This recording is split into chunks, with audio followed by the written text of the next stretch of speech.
Taoiseach, income and pension differentials are a very serious economic issue, and I don't want to spend too much time on this because I want to ask about something else, but you know, and so please don't be dishonest, that when we sought restoration of FEMPI pay cuts and pension cuts, it was for the low and middle income earners, and you had 4 pieces of legislation which were well capable and did target particular segments, including the higher paid pensioners and civil servants. So don't give us that nonsense that there isn't a way to stop obscene increases for people on already obscene pensions in excess of 100,000. But I want to ask you about, from the transport point of view, about the plight of the taxi drivers yet again. There was a temporary waiver on the 10-year rule for having to get a new taxi for the year 2020.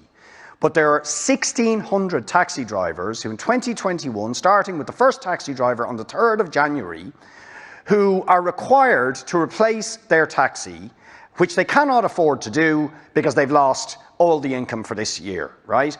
And they have asked, and there was a review and a consultation and so on, but they have no clue whether they are going to get a waiver for 2021, and if they don't get a waiver, they will not be able to afford to have their business anymore and replace their car. So can you please give a clear indication to taxi drivers now that the 10-year rule for 2021 will be waived, and that those 1,600 and others who aren't sure what's going to happen in the middle of next year will not have to replace perfectly good taxis that have to, in any event, pass NCTs and suitability tests. First of all, Deputy Boyd Barrett said that in relation to the FEMPI reversal, that I know well that he was speaking about low and middle income groups.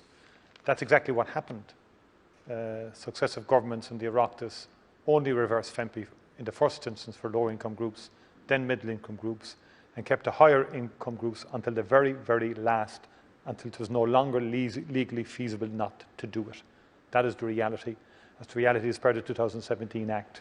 If you had your way, Deputy, through your motion in 2016, you'd have got rid of FEMPI in its entirety, which would have meant the higher earners would have had their full reversal 5 years ago, as opposed to when they'll get it now in July of 2021. That's the facts. Those are the facts. And you cannot get away from it. Because you said it was dictatorial and you said all those things about FEMPI. Fine. But don't be trying to weasel out of what your actions would have caused back in 2016.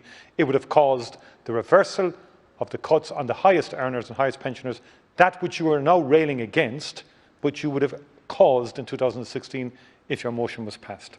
In relation to the taxi situation, and the temporary waiver of the 10-year rule, I will engage with the Minister responsible, Eamon Ryan, in relation to that, in terms of getting clarity for the taxis, and particularly in the context of their incomes, yes, being significantly reduced because of the impact of COVID and on hospitality and so on. Yeah, I'm going to have to try and get clarity on that before Christmas, and I'll talk to the Minister in relation to that.